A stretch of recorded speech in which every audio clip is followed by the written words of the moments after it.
SNME Sports. I'm your host, Sean the Bird, and today is Wednesday, so you know it's Wrestling Wednesday, and it's all about the wrestlings. So we're just going to go straight into it. We're going to talk about Saturday Night Main Event. We're going to talk about some of the Netflix stuff that happened in the kickoff show.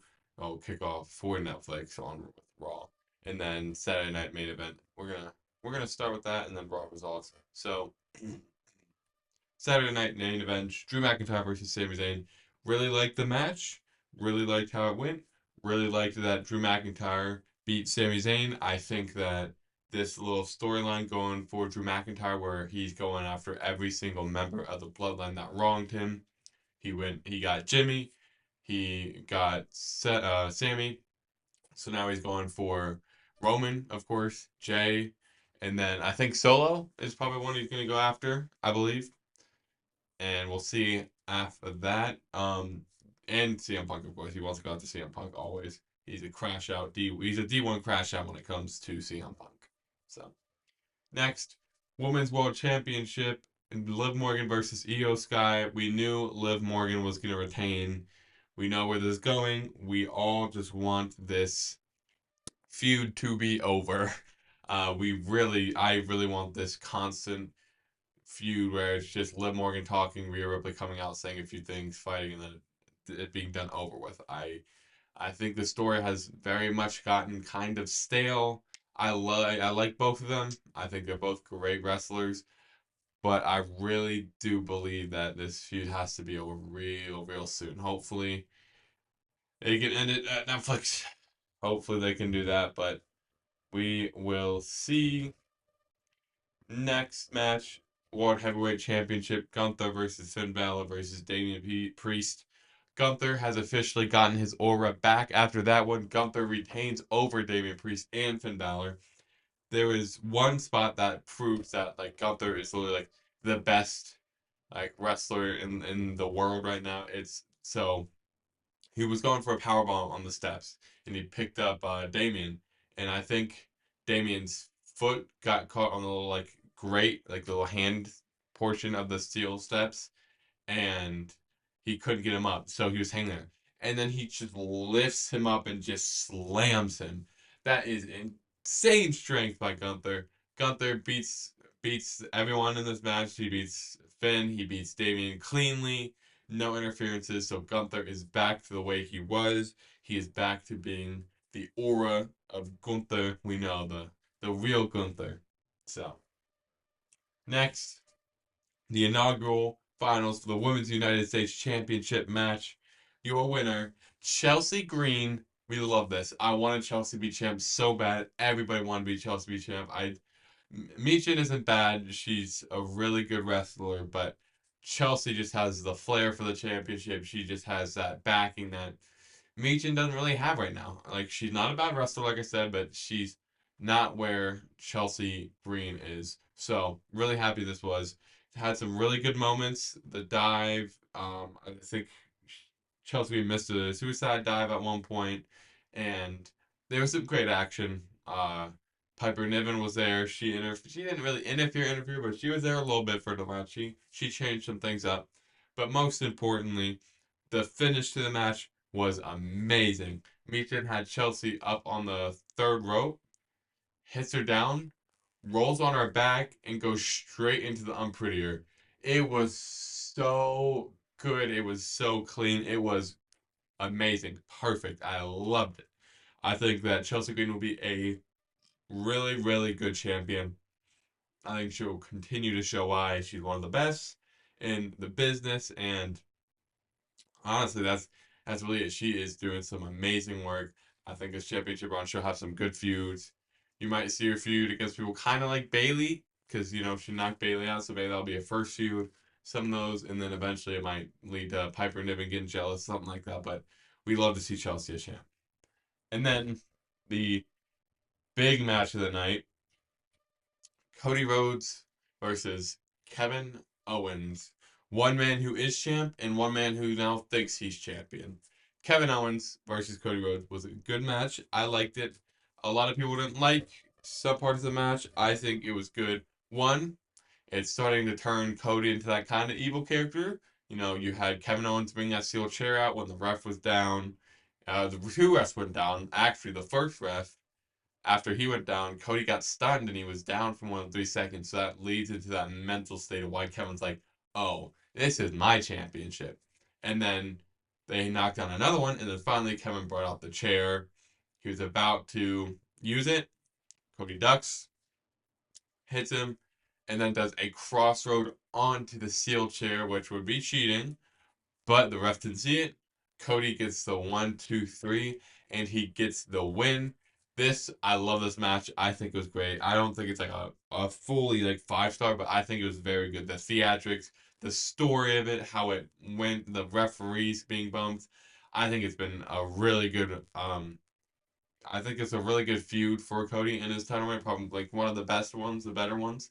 And now you have Kevin Owens thinking he's champ because Cody got pinned, which he didn't actually because the ref didn't count it, but he got pinned for more than like 8 seconds. Then you have him using the steel chair to cheat, which I'll talk about that in 1 minute, but this is the Kevin Owens part, which I'll just say what happened at the Netflix kickoff. Kevin Owens walked around with the winged eagle like he was champion. He's Delulu. He's delusional. Kevin Owens thinks he's champion because Cody got pinned for more than 8 seconds and he used his steel chair. So in Kevin Owens' mind, he got pinned and he cheated. So he's the rightful champ. But after the feed went off air for some reason, they didn't put this on the Saturday night main event. He hits a pile driver on Cody. Crazy. For some, Cody's head looks like it hit the mat. So I don't know if it was a really good like move or they just did not do it properly. But you have Kevin Owens then getting in a little altercation with Triple H after the show happened, which was really cool to see Papa H kind of in a more active role, kind of pushing him around. Probably not a match because you know his heart, but it's nice to see Triple H getting around. So we'll see where that storyline goes. But right now, Kevin Owens actually thinks he's the champion. He's got the winged eagle belt. He's walking around with the winged eagle belt. Beautiful look. He's walking around like he's champ. So that's gonna be kind of fun to watch for a little bit. But on Cody's side, you saw him use those steel steps that one match on AJ. After the bell was ringed, you saw him use this chair.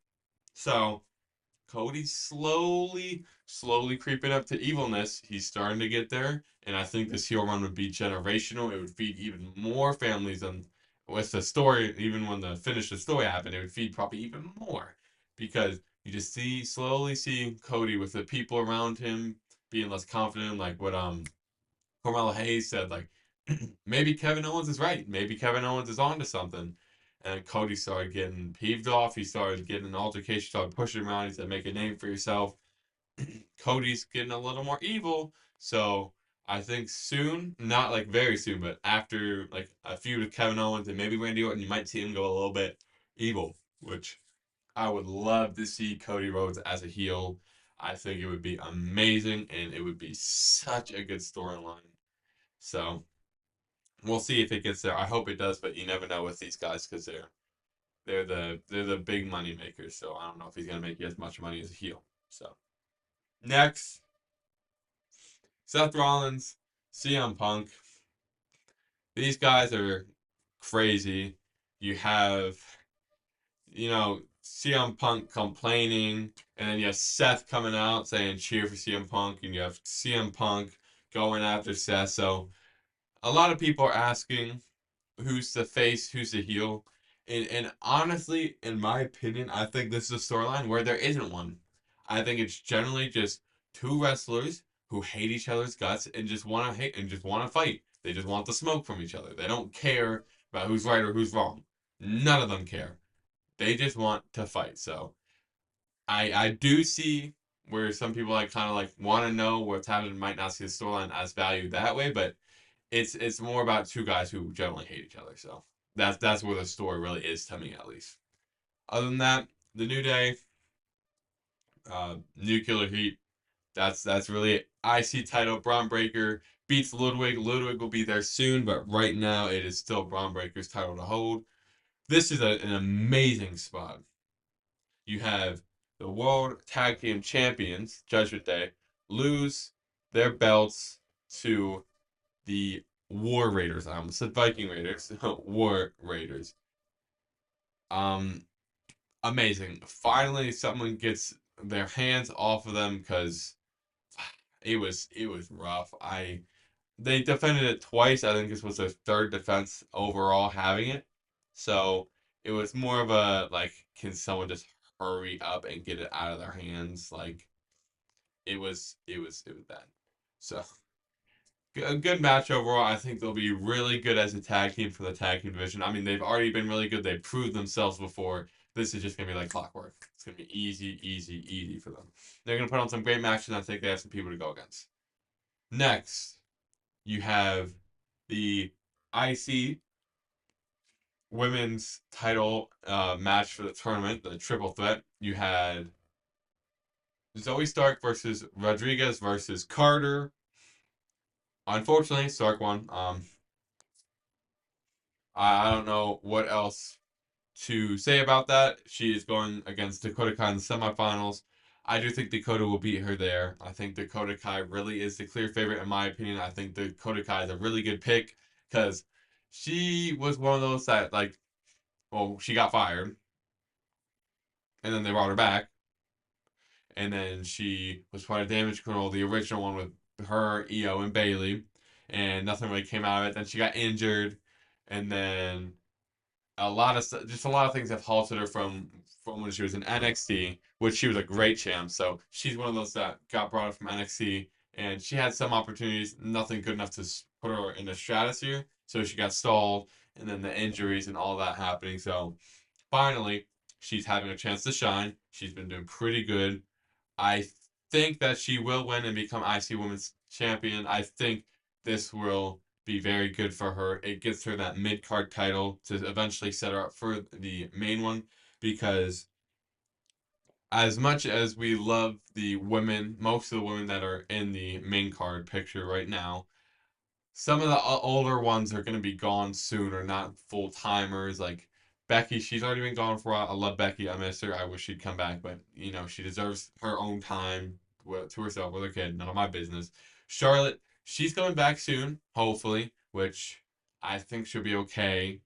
I want her to be okay. Like I want her to have great matches. That's what I mean, and I think she'll be great for it. But eventually they're gonna start not being full time and like Becky and they're not gonna show up as much. So you need to make some new younger stars and you want to make some new stars that can be in the picture. Because right now some of the only people in the picture is like Bianca, Rhea, Liv, um, Bailey, Nia, like a lot of these people are just recycled feuds. You start getting these women's IC championship and the US championship holders in here. It starts to make some new stars. It starts to make people more involved. I mean, you also have Jade Cargill. She's injured though, so she won't be here for us. So you got to make another star for there. And like Naomi's in the title picture. She was always in the title picture. So you got to make these new stars to help that out. I think the women's division is amazing. I mean, they are fantastic wrestlers, but you don't really see a lot of them in the main title picture, and this will help them get out there. So this will be a great step for Dakota Kai, and I think it'll be amazing for her. Next, so you have a little video from WWE, and it's basically just like, uh, if I rewatch it, it's like it was like fire, then it was a zero with a slash through it. Uh, that links to Penta, which is what a lot of people are saying is like Sin Miedo or Kano Sin Miedo, something like that. I think that's what the tweet said. I hope I don't say anything bad, but it links to um, Penta, which is great. I want Penta here bad. Penta will be amazing. I think he'll probably be here and like first thing on Netflix because it's Netflix advertising. So maybe I would honestly, I'm gonna say this now. It won't happen before the Netflix deal. I mean, there's not too many Raws before it, so you're not gonna see him there. But maybe expect the first night of Netflix to have a Penta there. I think it would be a great first big thing for Raw on Netflix. It's gonna be hard to top because some of these matches are crazy, which I will talk about in another video, which I might talk about now. We'll see, because I don't know if I want to make a prediction video for it yet, but we'll figure it out. Just gonna be the first Netflix on Raw, and you want to have fun with it. But Yeah, there's gonna be Penta coming back on the first episode of Raw on Netflix is gonna be my prediction for that. I think some of these Netflix matches are crazy, which you know what, I'll talk about that now because it goes with the Netflix kickoff, and we'll get into that. CM Punk and Seth Rollins are now going to main event the first episode of Raw on Netflix, which is crazy because you see that as a pay-per-view match, and now it's happening in the main event. Not saying it's going to be an actual match that goes completely smoothly and there's not going to be any interruptions from someone like, say, Drew McIntyre or the Bloodline of some sort, but it will be there. It will it's gonna be a good match. I don't think it will end cleanly. I don't know if that's even possible for their match until it's like the third match in the whole trilogy. But you're not really gonna see a clean match between those two until like a Hell in a Cell where no one can like get in, even though people can get in. We'll see. Then you have Solo Sikoa versus Roman Reigns for the Tribal Chief crown, which that's where you have a lot of fighting with Drew because Drew actually walked up and tried to recruit Seth basically to his little guild, and he's like, Seth, we think the same way. I mean, we think the same about Roman. We think the same about CM Punk. We gotta extinguish. We gotta kill off the bloodline. And Seth is like, listen, and you talk about how like Sammy and Jay and all those guys are like feeding into Roman's ego and helping him get back to power. So they need to be gone. And Seth's like, listen, I know you're trying to find this little connection between us, but it's not there. We're not the same. Sammy and Jay helped me take down the bloodline, and so they're my friends. And while this is what's happening for now, don't be surprised if in the next few weeks or on Raw after like maybe someone interrupts the CM Punk Seth Rollins match where you might see Seth go with Drew McIntyre be like, you know what? Maybe you're right. Maybe they are interrupting. Maybe they are helping Roman get power. Maybe you go to Raw. Roman Reigns wins the match against Solo. He becomes Tribal Chief again, and then you see some Roman kind of feeling himself again, getting back in power, making people acknowledge him again.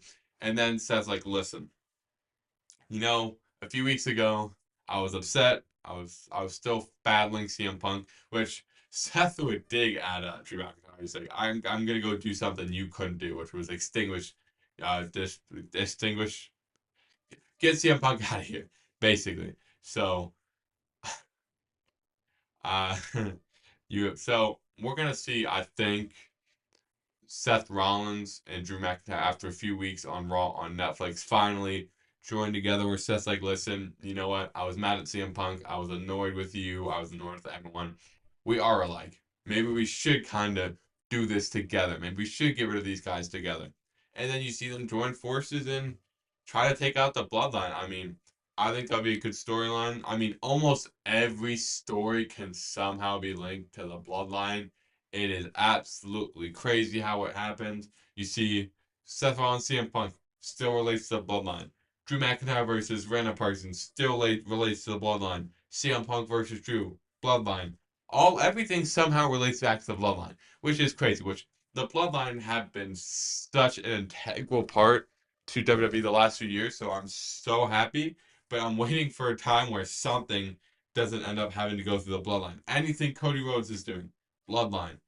Anything Kevin Owens is doing, bloodline. So I love these stories. I think they're great stories, but I'm ready to get to a point where something doesn't end up linking to the bloodline in some sort of way. I'm ready for stories just to be stories, not including the bloodline. Which, like I said, I'm very happy for the bloodline. I'm very appreciative of what the bloodline has given to WWE and how it's brought it back up into what WWE should be. Amazing. It is amazing now, again. But I'm ready for the bloodline not to be a part of everything. That's gonna be great. Then, really, other things on Netflix. I think more is still to come. I wouldn't be surprised if I think Rhea versus Liv will probably be on that card. I'm gonna be honest. You could probably wait for like a pay per view, but my guess is that it's really gonna be there, so they could finally put that storyline to an end. Please put it to an end. Lord. Um, you have some other small things. I mean, uh, his name's not Zach Ryder. What's his name right now? Forgot his name. Chelsea Green's husband congratulated him on the indie circuit. You have some other small things going around, but honestly, that's mostly it. Other than Kevin Owens walking around thinking he's like grand champion, he's the all-seeing eye, he's the smartest person, and he's not getting convinced that Cody Rhodes is a good guy still. He thinks he's the perfect person, walking around getting in fights with Triple H, doing a lot of stupid things.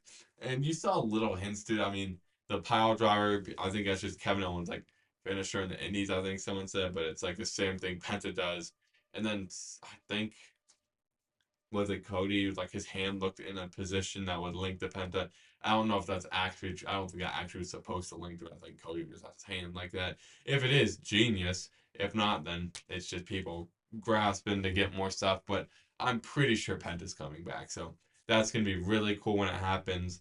But yeah, other than that, not too many big things except just waiting for Netflix to come, seeing what happens with Kevin Owens, seeing how long it takes Cody to come back, which I don't think Cody's dropping a title if Kevin's walking around with that winged eagle because Cody still got the actual belt. That was a one night thing.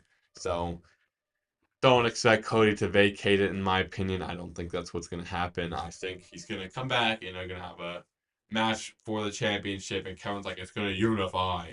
When really it's just for the normal championship, which Winged Eagle looks so much better in my opinion. But it is what it is. I think it's going to be a great storyline for Kevin. I think Kevin in this kind of maniac role works very well for him. But that's probably going to be it for this episode. Thank you guys so much for watching. If you want to see a Netflix prediction video for the first Raw, which I might do, but if you really want to see it, let me know in the comments below. Thank you guys for watching. Be ready for some upcoming episodes that are going to be pretty fun for the channel. You got this Friday will be a fun one, I think, which probably will have a guest or two. And have a great rest of your night. Be ready for the episode. Have a great week. And it's getting close to Christmas time. So Merry Christmas. But thank you very much. Bye. Subscribe.